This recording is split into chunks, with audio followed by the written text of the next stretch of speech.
Hello, Brian. What? Boy, you're wearing your stinking Lincoln shirt, eh?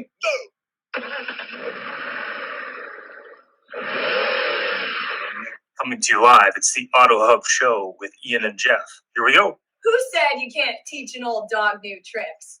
Hi, I'm Gail Rubenstein, the founder and CEO of a company called Retail Resilient, social selling for the car industry. And we help auto dealers, auto agencies, and vendors in the auto industry sell more cars, service more cars, and make more money using our social selling strategy.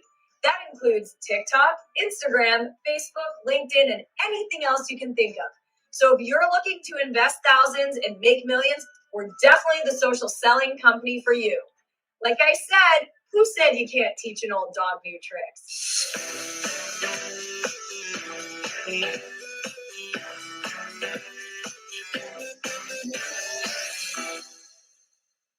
I was at Larry Pullman's seminar.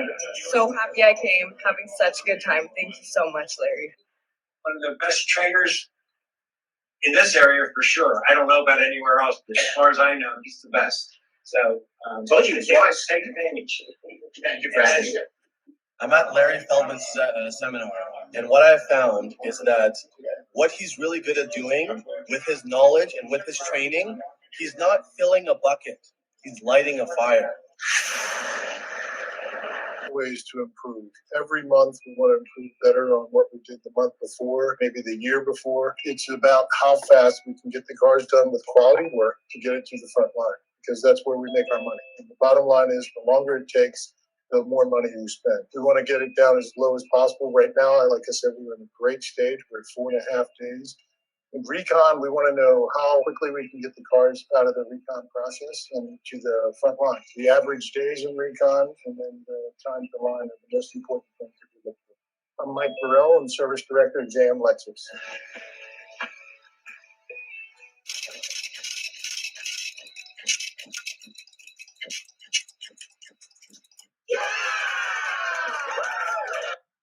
Good morning and welcome.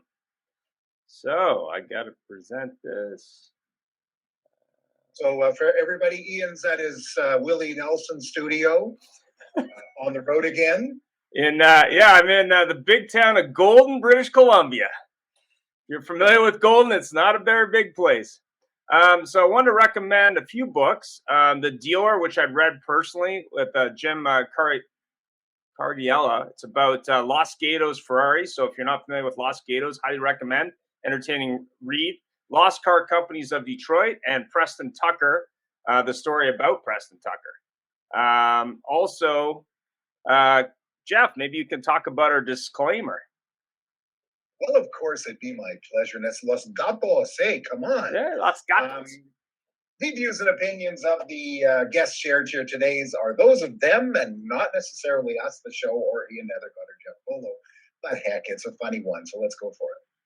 And just so you know, our show today is the funny side of auto, and we will actually be appearing live at a few events coming forward.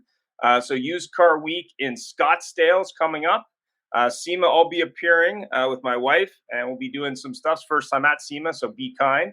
And then firming up plans for SodaCon, which this year is going on in Baltimore, Maryland. I lived in Baltimore for several years, so I'm looking forward to that one. Stay tuned for more details, and let's get into it. Mr. Jeff. Well, good morning, and we're going to have a little bit of fun here today. We decided to lighten things up a little bit. Too many of our shows are spent on those dirty, rotten son of a guns, and they're doing this and that, and how dare they, and they're mean, and they're this, and they're that, and customers don't understand. But you know what? None of us got involved in this business because we wanted to go and get stressed out. Nobody got involved because we wanted to give up our lives. Nobody got involved to put in 40-hour days and 3,000-hour weeks. It was fun. And I will never forget when I first got into the business, I thought, this is a lot of fun. Started at 8:30 in the morning, left at 9:30 at night, but it was fun, and it really is. So I want to start with the funniest guy we've ever had on the show.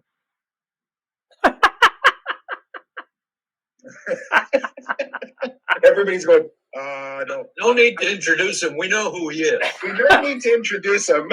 John Lacott. No, we're going to start with Larry, who's our resident comedian and the reason we have a disclaimer. Hello, Larry. How are you? Hey, there you go. Doing very well, gentlemen and everybody. Good to see everybody this morning. You look very funny. You look Yeah, what's with the serious face, Larry? It's so interesting because you said this topic about the funny side, and I thought, how can you not approach this business and not try to have fun? Exactly. It's very hard for somebody to get angry at you or negotiate hard if they're laughing, if they're smiling. If you allow me, Jeff, I probed what's left of my brain and memory for two thoughts that I thought might kick the show off. The first one is I think I'm the guy that developed EMI. Everybody else gets the credit, but I think I invented early management intervention. The only thing is I did it without the manager's cooperation. What I would do is when I got somebody that looked kind of stiff with that, that real solid, I'm a tough guy body language, I'd walk up to my manager, who always had a look of like a deer in the headlights, and say, hey, can you do me a favor? This guy made too much money last year. Can we overcharge him so he can get the write-off? And of course, the manager would start backing up. And I didn't say that, but in the meantime, it made things a whole lot easier when you started to approach things. Then I got in the habit of paging over the loud system with an easier customer, please come to my desk. Now, everybody thought I was insane, which I technically am, but I had fun. I mean, if you're not going to have fun doing whatever you're doing, why show up? Thoreau said it beautifully. Most men, and by proxy, most women lead lives of quiet desperation. Why the hell would you want to go from point A to point C and be great? Well, you know what? That's very true, isn't it? It's too often we make things too serious. And we all expect customers to leave and say, oh, this was a great experience. When somebody's sitting there like this, the manager comes in with that face Larry had on a few minutes ago, and and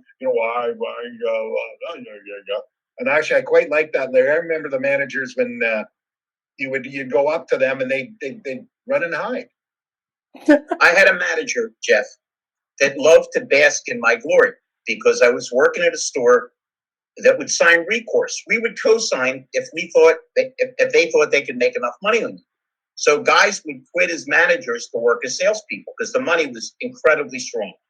And I blew everybody out of the water, being the intense little devil I was.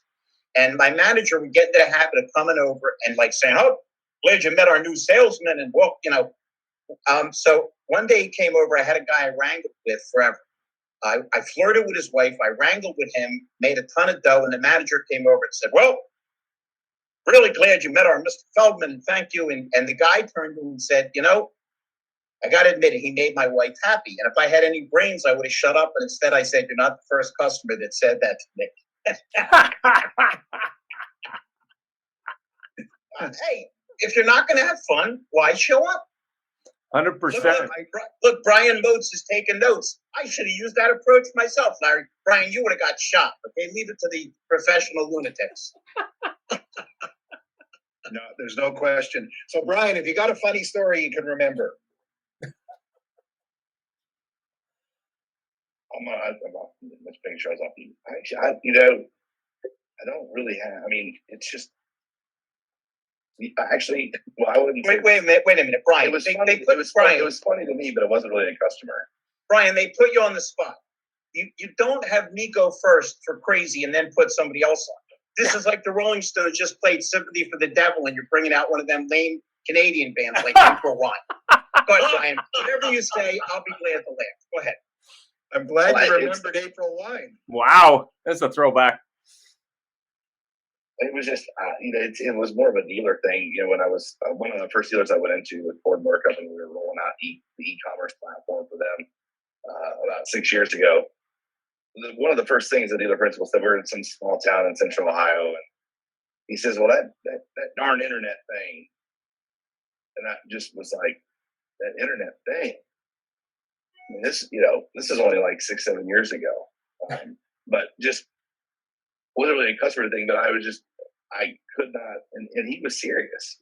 So it was funny to me in the moment, and telling the story is funny, but as far as like, Larry, I can't even begin to compare. Brian, let me help So you. anything I share. What do you have on the left breast area of your shirt? You have a Lincoln app, correct?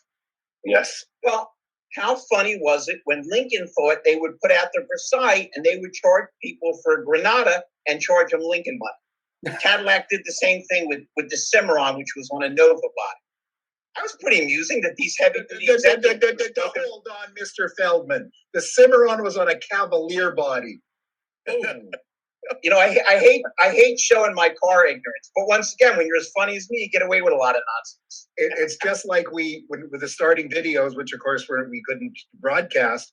It shows this actor. You always see him play a villain. Anybody remember who that? Did you see that, John? The opening video, the guy that did the Cadillac. No, I didn't. Doesn't matter. It's not that important. Trying to remember what he's talking about. It's a pretty cool, funny commercial.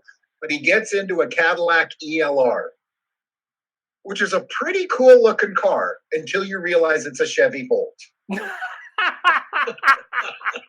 And then this is the funny part. The manufacturers do this, and they continue to do that. And the latest one, the one I get a laugh over, and people look at me and go, "How dare you?" is you take a look at Audi or the Volkswagen group. So you have a Volkswagen Atlas. You have a Audi Q8. You have the Bentley Bentayga, and then the Lamborghini Urus. They're all the same car. They're all the same platform. So you talk about about Lincoln taking Granada. I don't know. There you are driving a $650,000 Volkswagen. It was like a buddy of mine years ago. He worked at Lexus, and he was talking about that Subaru B9, which was an SUV they made. He said, "It sounds like a virus." That's the name of the frickin' car, the Subaru B9. And I was like, wow. Even Toyota's doing it now, and it's not so obvious anymore on the electrics. Oh, yeah? You got the Toyota BZ XPF. I think that's in honor of Elon Musk. The BZ XPF is the name? Whatever the Toyota EV is. Then you got the Subaru Solterra, and you got the Lexus electric SUV, and they all look identical. Well, the funniest is the color names. The color names. It's not tan, yep, or it's not this. It's sand dust, or it's or Cadillac. We had Antelope, French Antelope Beige. Antelope Beige. I think we're starting off on a strange foot. If we're going to talk about the funniness of this car business, forget about the cars. How about the customers? Oh yeah, I had a competitor. How about the employees? John, but I get employees hired. Why bad about them when I got checks in the mail? Listen, I'll never forget this. I was no longer a salesman. I was running the dealership, and I made it my point to talk to everybody. I wanted it through service, I was the one. And I go up to a lady, and we had a competitor. You know what? I'm going to say their name. It was Brad Benson.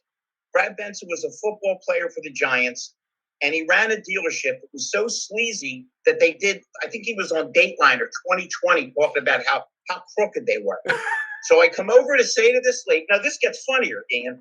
I come over to this lady and thank her, and she says, "Are you Mr. Feldman? I saw you on the commercials. This salesman is very nice." And I said, "Thank you." And she continued. She said, "I have to tell you, I went to Brad Benson. I have never been treated so badly in my entire life. It is so nice to be in a place where I'm treated well." And of course, I'm pumped up. My salesman's pumped up. And I go, "Thank you so much. It's a pleasure to earn your business." She says, "Well, you haven't earned it yet. I want to go back and see if Brad Benson will beat your price." This is the logic that they wonder why we're insane. This is what we deal with on a daily basis. Larry, I have to tell you, that reminds me, and it's not as funny as that, but it reminds me of something too. I used to go to the Jewish Community Center when I was young, and I work out there all the time. And a guy I was friends with, comes to me and says, "I want to buy a car." Great. So he comes in to see me, We go through the car and everything. I give him a price. And unfortunately, was not one of these guys that said gross your friends. So I gave him a hell of a deal. So he looks at me and he goes, "Wow, that's a great deal." I says, "Yeah." And I said, "Do you want it?" And he says, "Well, I'll tell you what. I'm going to go to 3 more dealers. If your price is the best, then I'll come back." And I said, "I'll tell you what. We have no deal. Goodbye." Because he just literally said the same thing. Now I'm going to go back and do that. Jeff, I had a class many moons ago, and a guy said to me, because I was explaining that nobody, particularly in cities, there are certain states in the United States where you can't do a referral or refer to a check. Yeah. You can't do it in Virginia. You can't do it in Ohio. But places where I came from, I was working out of Philadelphia, New York, New Jersey, in Florida. How can you ever be slow when you can offer somebody 100, 150, 200? I always say people will drive their Bentleys across town to save 3 cents on a liter of gas or a gallon of gas.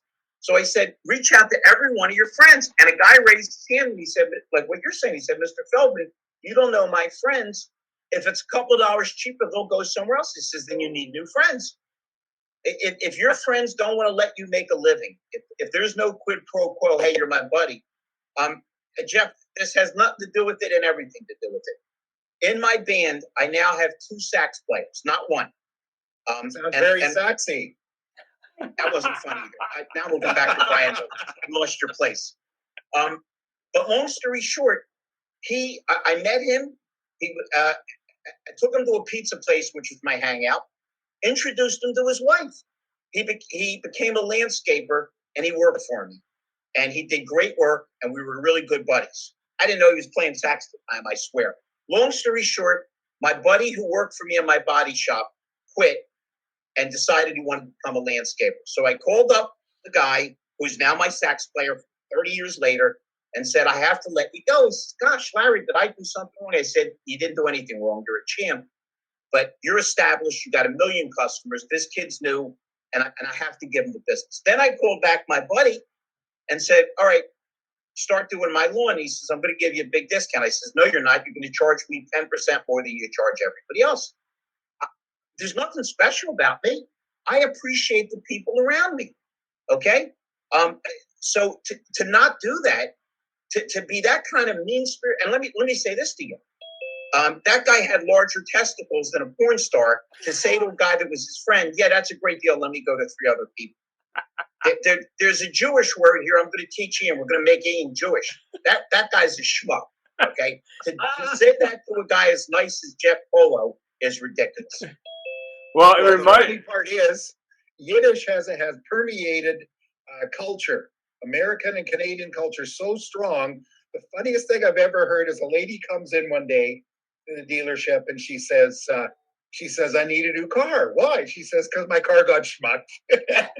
And for those of you who know what the literal translation for schmuck is, you would laugh. Yeah. Too.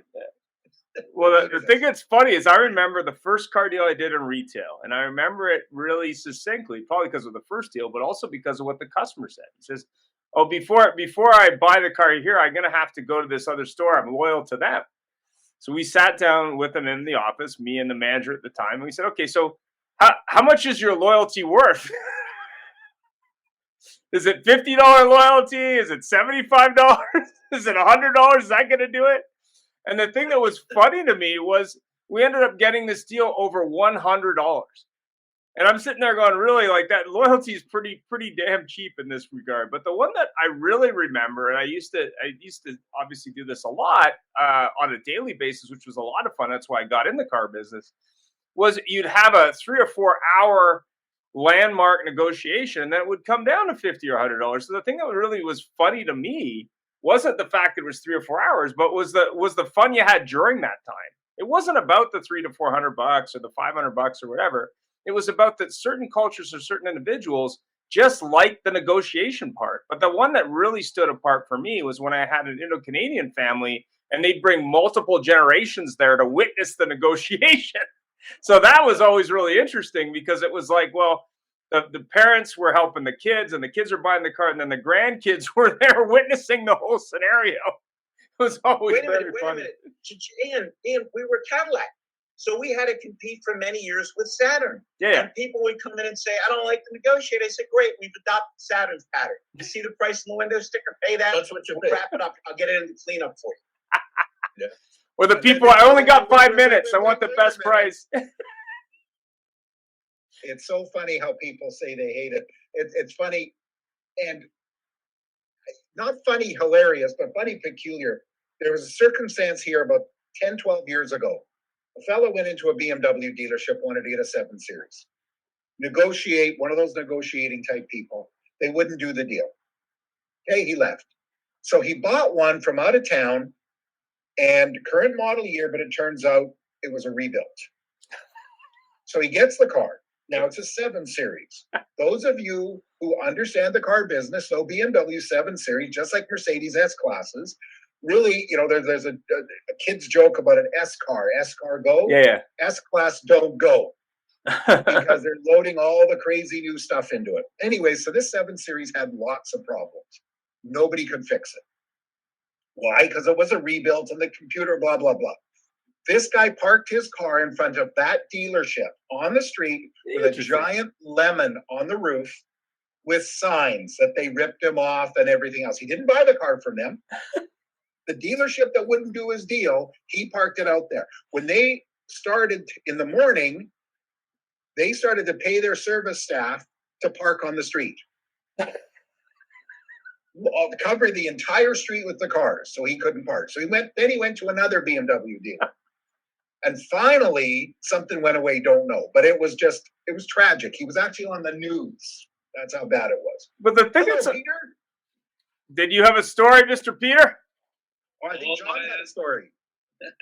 Well, it's not so much a story. It was a comment that a customer made when I was fairly new in the business. And I happened to be selling used vehicles at the time. And the customer said to me after looking at a number of vehicles, are these good used vehicles?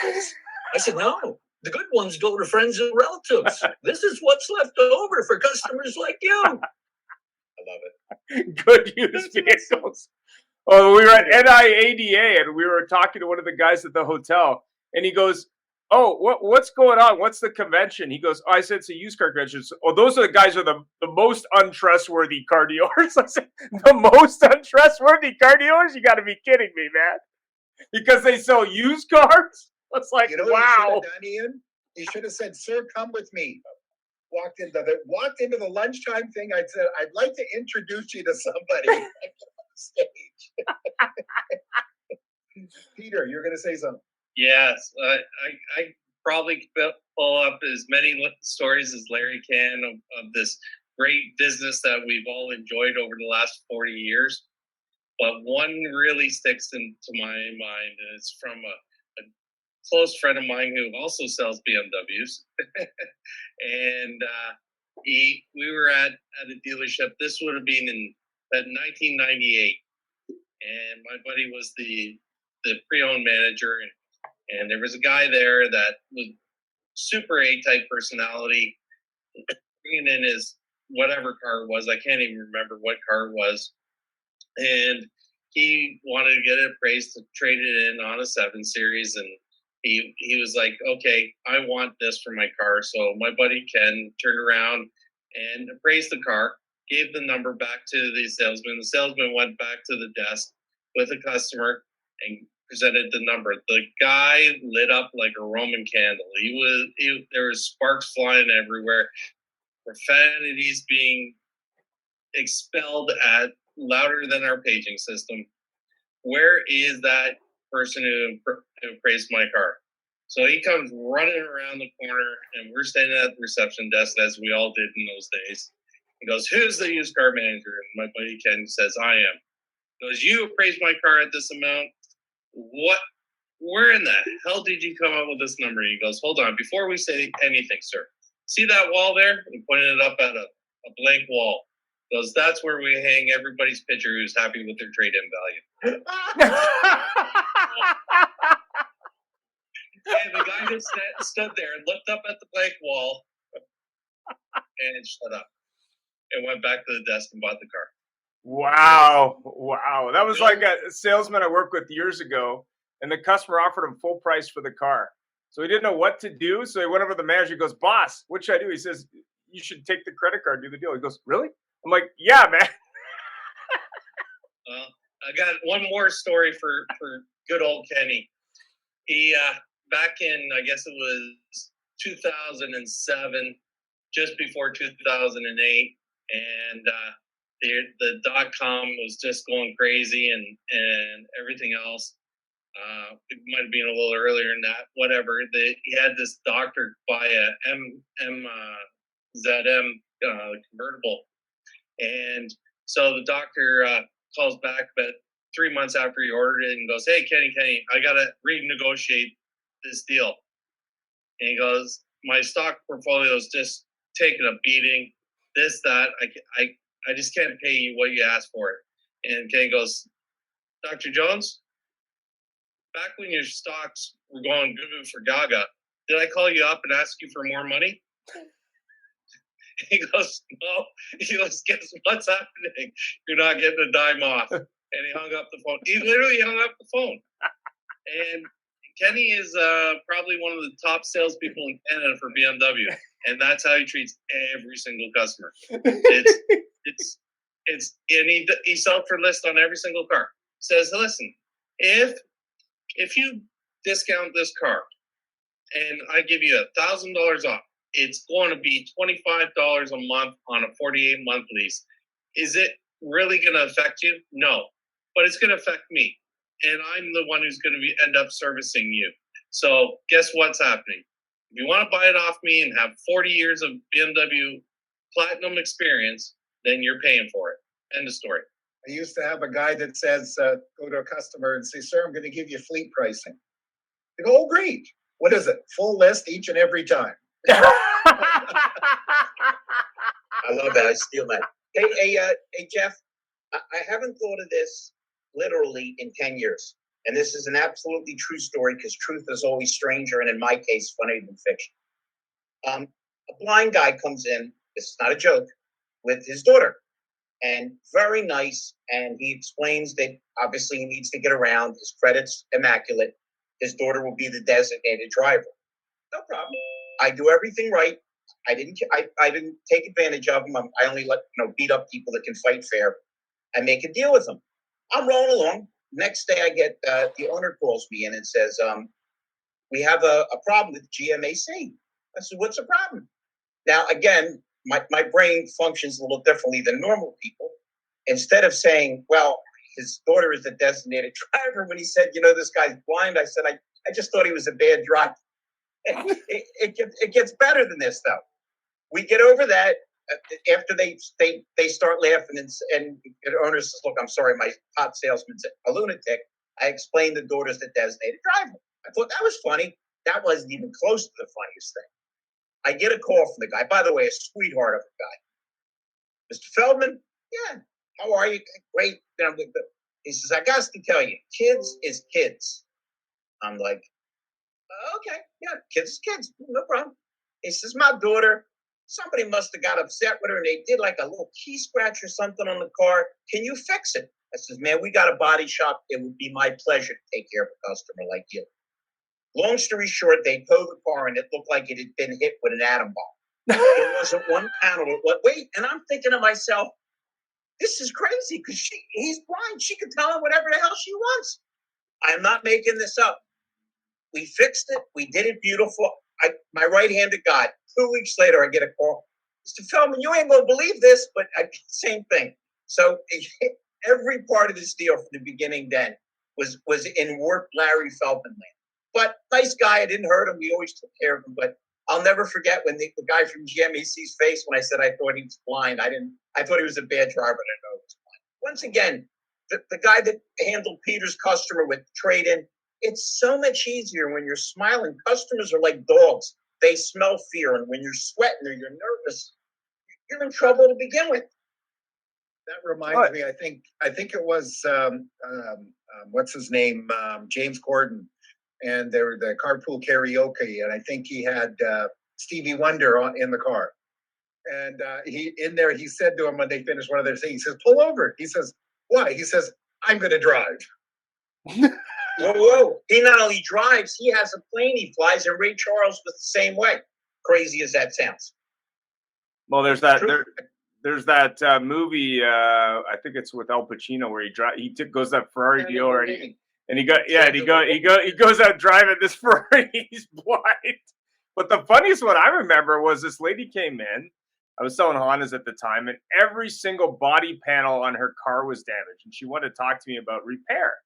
And I said, "No, you should just start again." Clearly, fixing this is not a good idea. just start again with a new car, new blank canvas. Learn to drive better next time. And I'm on the lot with my used car manager. Yeah. This guy was always trying to steal people's trades, and I was heading for some kind of landmark, like 40 cars a month. Our store only did 150 cars a month. There was 12 other salespeople, and I really wanted to steal, and I was afraid if he stole it too much. I understand profit. So I go out, and he's starting to beat up the car, how damaged it is. I swear I'm not making this up. And I said, "You're always, man, acting ridiculous. The car's not that bad." And I went to open the door, and the door fell off. Perfect. Well, I had a guy come in, Larry, believe it or not. I go out to appraise this car. The car's damaged all the way around. He's got a sunroof. He's got a garage, like a garbage bag taped on the top of it. We come up with the bag. He goes, "No, I think I'm going to keep it. I don't think I'm going to trade it in." I'm like, really? Wow. One thing I'd like to just jump on, and I know this is about funny stories and everything. Yeah. But I'll give you a funny anecdote for what the car business is.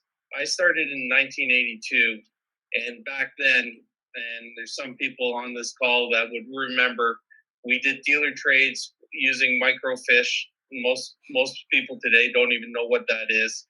The fax machine wasn't even invented at that point. We weren't using it. We walked the contracts to the bank.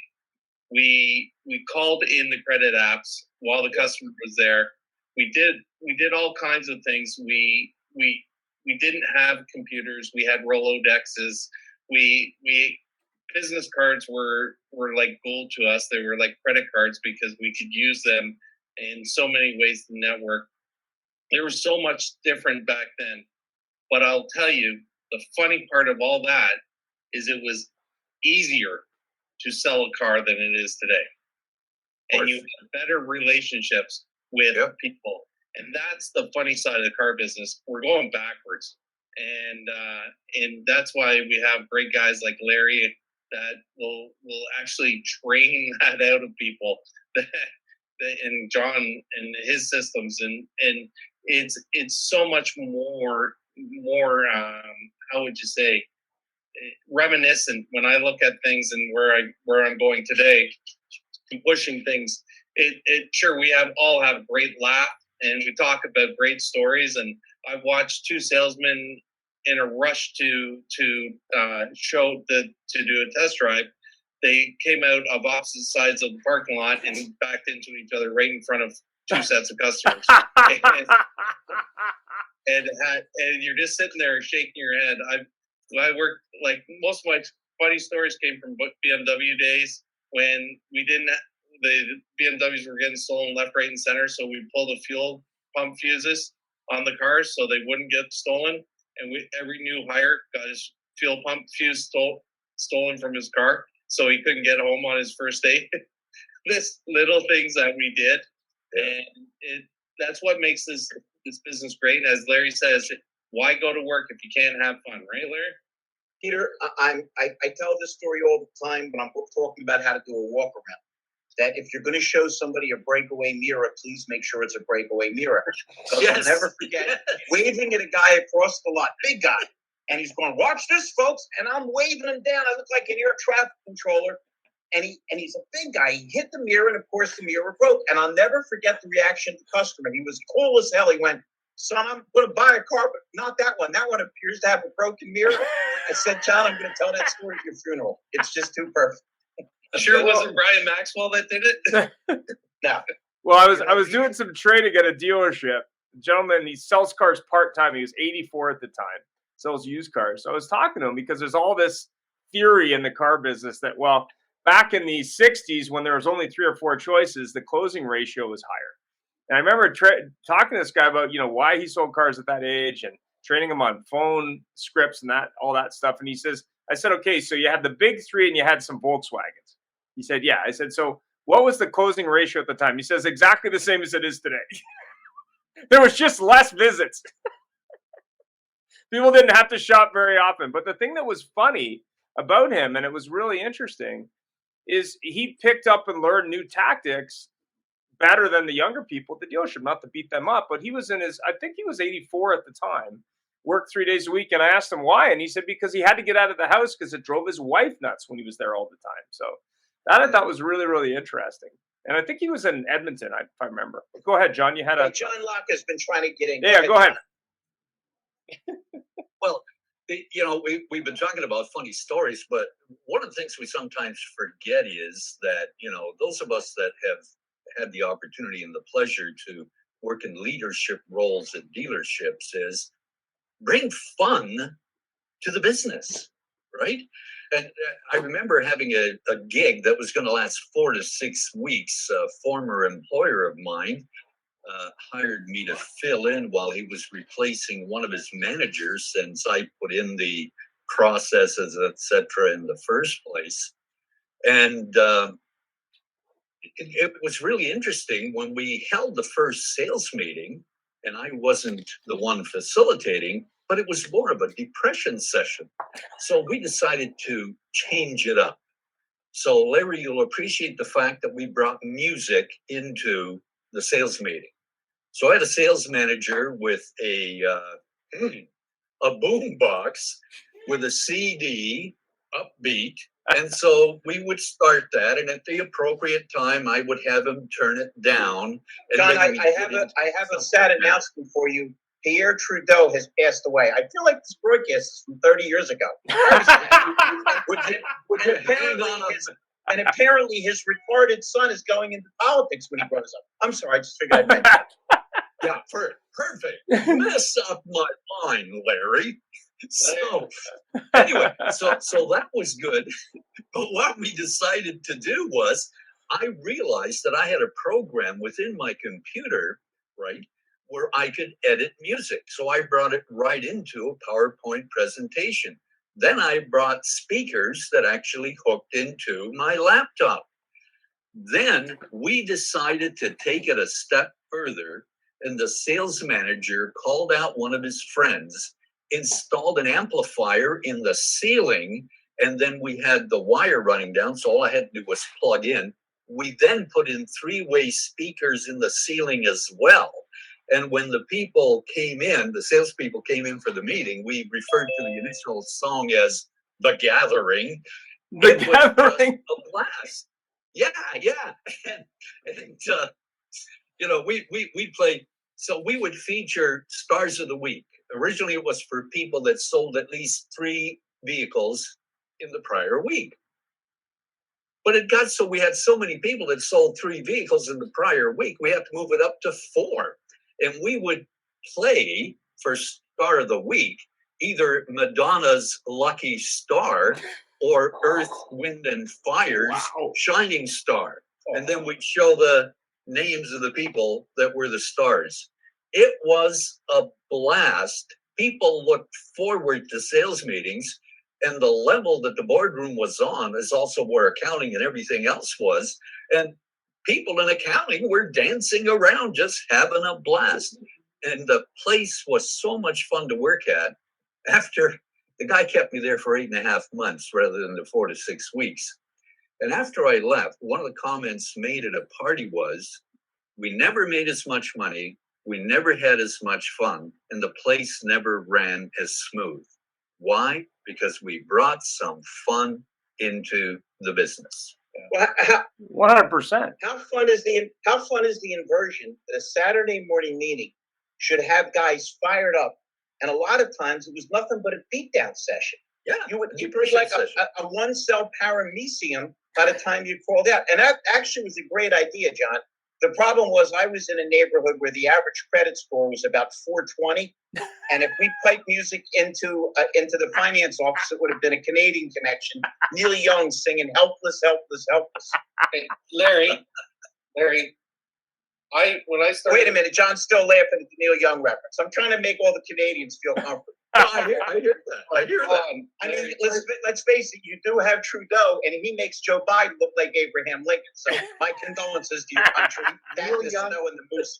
Neil Young ain't so popular in Western Canada anymore. Here you go, Larry. First of all, you said that Trudeau was retarded. That's a slight against retarded people. I was going to say I'll get anti-retarded defamation. Okay. Yeah. So knowing that you're blunt on that side of the point, but when we talk about the sales meeting, when I started in this business, I was 19 and I was working for a Toyota dealership, and the sales meeting started off with this old English gentleman. He was a general manager. He was there every Saturday morning for the sales meeting, and the first words out of his mouth were, "Beatings will continue until morale improves." Yeah. Right. Okay, so I'm going to share with you. Wow. Share with you a Saturday morning meeting, what we did, and Dave Jackson logged in, and he's in the Calgary area. I grew up in Calgary. I started working in Calgary. We had a Saturday morning meeting during Stampede Week, and the Calgary Stampede is a big deal to hit Calgary, and everything. Nobody buys cars. Maybe it's changed, Dave. I don't know, but nobody was buying cars. So we had a Saturday morning meeting in the showroom, and the manager said we had the balloons there. So he told everybody to fill up a balloon with helium. Then, of course, this was a long time ago, so you could page and everybody could get on the pager at the same time. And we all got onto the pagers because there were 4 phones in the showroom and a couple offices. And the pager went off. Everybody did it. We all took a giant toke of our balloon and we all sang "Follow the Yellow Brick Road." And it was the Munchkins, and it was brilliant. The harmony was amazing. I remember years ago, I used to be in charge of doing the balloons in the showroom when I first started in the car business. And I got a couple of the guys that I work with, just out of a joke to my manager, we did like 5 times the amount of normal balloons just for fucking fun. Because they're like, balloons don't sell anything, but let's see if it changes anything. And then I got all this grief from the managers, like, why did you do something? Well, you didn't say how many balloons. And your fingers felt really good after too, right? Oh, absolutely. Sandy's watching online, just so you know, she's watching on streaming. So, Joel is on. Maybe he has some thoughts on funny in the car business. No, nothing funny. Nothing funny. Wow. Nothing funny. Okay. Larry! And Dave Jackson is on, as is Don Graff, and they've been both silent, as has Josh from Dealer Vantage. If anyone wants to chime in with a story. Benson playing with puppets and Jeff inhaling helium. I've never been on a show before. I was the normal one. It's very odd. I got my flashing rubber ducky. So no one said you were normal, Larry. It's true. That's not normal. A lot of car guys have, and I think you all got to agree, we always have knickknacks on our desks to play with. I don't know how many times I talk to a customer and I'd sit there just doing something. That was before fidget spinners. Oh my God, could you imagine? Someone came up with that. Tell me something. Go ahead. I'm going to put a question to everybody. Tell me something that wasn't funny that actually turned out to be very funny. I got an easy one. I absolutely, for anybody that doesn't know me well, I cannot stand the cold. Now, I was a minute or two late for this broadcast because I was playing tennis. I only quit because we were done. Everybody else was dying. Wow. I love the heat. When it's 100 degrees, I'm the guy you always see on the news in Philadelphia playing basketball or tennis. But I loathe the cold. I start catching cold in July. I always wear the heaviest coat. Everybody that knows me, you're never catching me in an outside football game. So it was in February many, many years ago, and Philadelphia had a horrible cold spell. Horrible. And the only people left in the showroom, we closed at 9, were myself, the GM, and a lot guy. And a guy came in at 8:45, Joel. He was wearing a windbreaker. Now I'm telling you, the wind chill was about 40 degrees below zero. Whoa. So I said, "Scar, by any chance, do you work construction?" He's like, "How do you know?" "How do I know, schmuck? It's 30 below zero. I got 3 coats when I was setting my underwear on fire, and this guy's got a windbreaker on. I am not making this up. Did I zipped up my 3 coats. My nose was running. This is a big nose. When this runs, you can see it from outer space. We walked the entire lot. I swear to God, I turned to the guy, I'm not making this up, and said, sir, I am so effing cold that if you just go inside, I'll co-sign for you per car. Please. I swear to God, we go in. He's still hale and hearty. I'm in pain. I'm crying. I'm so cold. We sit down at my desk, and he says, how about this one? He bought the car in front of my desk. Oh man, the one I still get in pain when I feel that story. The one I used to remember is, I don't know if you've ever been to Staples, but they used to sell these big calculators that are like yay big, and the display is literally like about that big.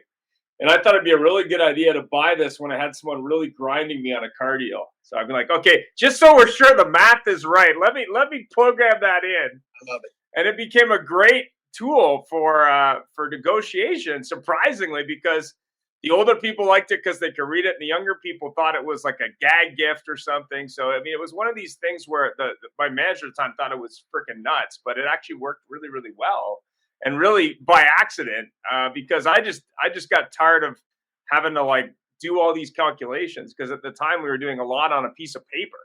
Like, we weren't using computers at the time, so that was kind of cool. I had a Staples pencil, a giant pencil. And every time I went in to close a deal with the salesman, I'd walk in with the pencil, I'd put it down in front of the customer. Icebreaker right away. Yeah, that's good. That's good. We had the easy button on everyone's desk. Yeah, I use the easy button frequently. Yeah. You know, to your point, Ian, a friend of mine in the business, what he had a large calculator. Yeah.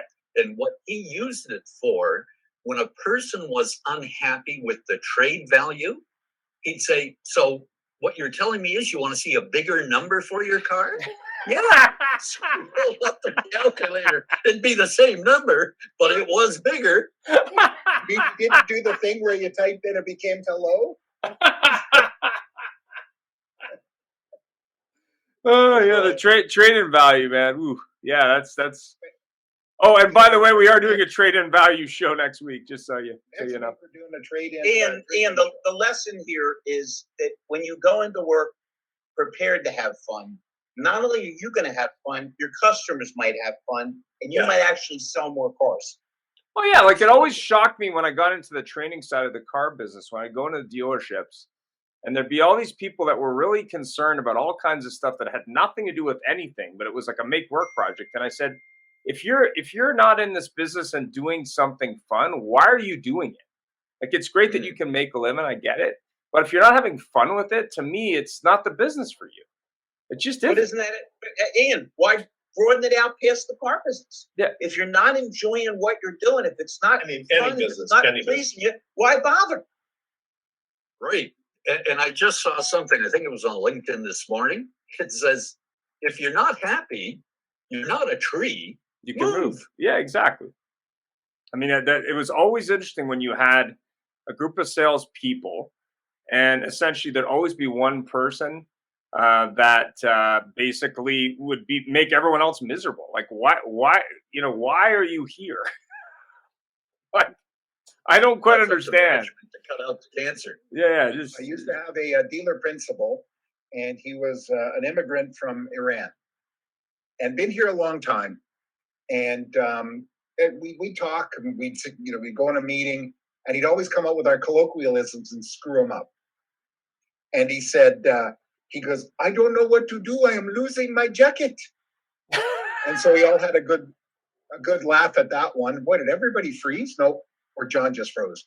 But we ended up creating a promotion. The last name was Banisad, and all the local guys couldn't pronounce it. They called him Mr. B.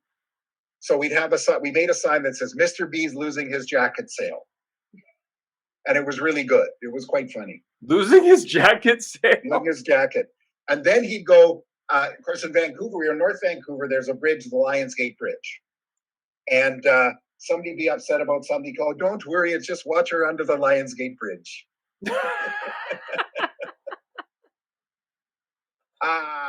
Anybody else comments? Everybody's smiling.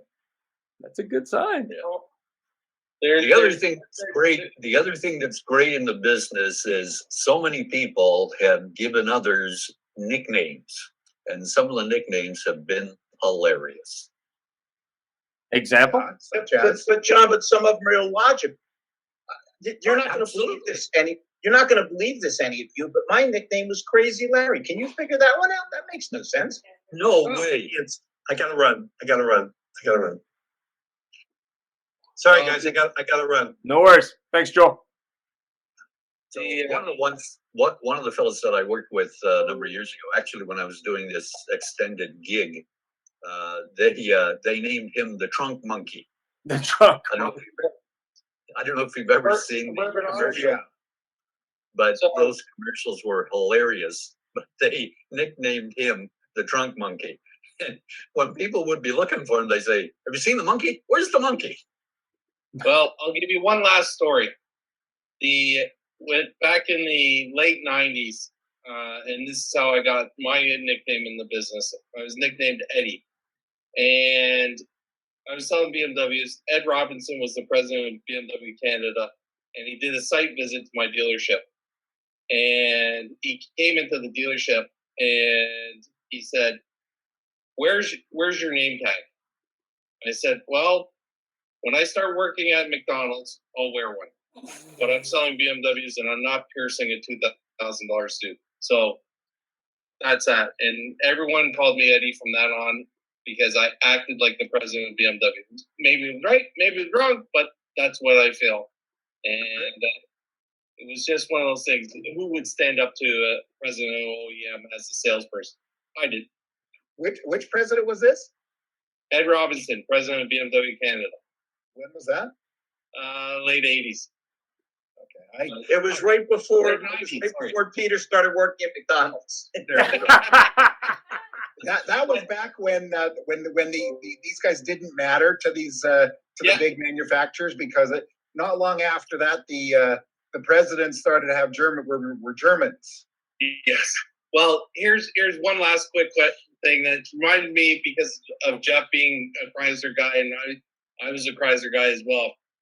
We remember back when the Cherokee Sports came out, and they were a hot item. And so we made a deal with Chrysler, and we got 100 of them. And we had to take them in black or in white, no other colors, black or white. That's all you could have. So we did this deal with Lion Safari, and we made them look like zebras. So it didn't matter if it was black or white; it looked like a zebra, because we put white stripes on black ones and black stripes on white ones. Yeah. Well, we had a sales manager who wasn't the nicest guy, and he drove a Cherokee Sport.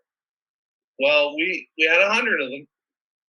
We parked his right in the middle of the 100, or we park it at the first row or the last row. He never knew where we park it, and there were 10 rows wide and 5 rows deep. He never knew where his car was.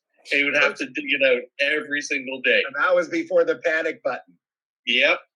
Well, do you remember when they had to buy like hundreds of the 2-doors? Mm-hmm. Did you ever see the Grizzly edition? No. No, Chrysler had either they had a production thing, they made a deal with them. They got about 5,000 Cherokee 2-doors. And then they made, like they all do, they put a sticker on called it the Grizzly edition, put mags on it. And before that, you couldn't give away a 2-door Cherokee. And then they sold like hotcakes. Like, we were one of the few dealers to take like 100 of them. And we sold them in literally 2 weeks, when you consider we'd sold 3 the year before. So it's very interesting what they do. Any final comments from everybody? Anybody? Great show today. Enjoyed it. Thanks for playing. Normally it's Larry telling the jokes. At least we got to tell a few today. Oh, I have to say that what started out as a tragic thing turned into probably the biggest joke that any of us have seen in the car industry in the last couple of years, was that video that went of the 2 managers fighting in the California Toyota store. Oh my God. Yeah. How would you feel being those 2 people to become the laughing stock of the industry? Embarrassed would be the way I'd look at it. I mean, it's amazing to me that people can have fun and it's all good, but when people just misbehave, for dumb reasons that people just don't go, hey man, like what are you doing? Like it's like I think I was watching something this morning. It was a bunch of state troopers chasing down a car, and then another police officer was throwing down a spike belt, and then the guy they were chasing ran over the police officers who's trying to deploy it. It was like, that's crazy. But more importantly, like, why aren't you helping that guy versus taking a video of it? It's just like, wow. Well, you know what though? Here's something funny, and I'll guarantee everybody on here can talk about this. Yeah. It wasn't that uncommon to see people fighting in a car dealership. The difference was there was nobody there with a video camera to take the picture. But And that's, you know, but act as and that's if, what- like act as if, like that's the thing that I think always surprises me. So you can have a lot of fun, and it can be very clean fun. Even it can be hilarious fun, but sometimes people just go over the line. And at that point, you got to say, "Listen, dude, like back off. Like, what are you doing?" And I think part of it is just maybe they don't have fun enough, so when they do, it goes crazy. But I think part of it is just a lack of boundaries, right? So that's what sort of Not enough, Ian, not enough backbone and too much spectatoritis. Yeah, let me just watch this instead of jumping in and fixing it or lending a hand. Yeah, Well, exactly. the scary part is, and this has gone away from funny now, it's actually tragic because rather than helping, people pull out their phone. Yeah, Exactly. And that's a real shame because everybody wants to be that viral person. They think they're going to be famous. Why? You got 100 shares? Oh, well. Exactly. Anyways, guys, thank you so much for joining us. That was a lot of fun. And next week we have the our appraising show, and that should be interesting. We have Nick VetX on, and it's quite interesting how I had a conversation with him a few weeks ago, and he said that they run into a lot of people that they don't appraise the trade. Yeah, it's The way things crazy. are right now, they got the car. We used to call it a wall job. I don't know what you called it, but where they park it up beside the wall, nobody would look at the car. They'd give them a number, boom. And I see it all the time now in the auctions where dealers are running a car as is, and the manager's never even gotten the car. Put a Yeah. number on it. Anyway, They were talking about that Friday. Tommy was talking about that, how you really need to drive the car. Yeah, it's amazing. It's amazing. Anyway, So have a great week. Gentlemen, We're out. thank you. Yeah. We'll Hey, see you everyone. later. Oh la. What?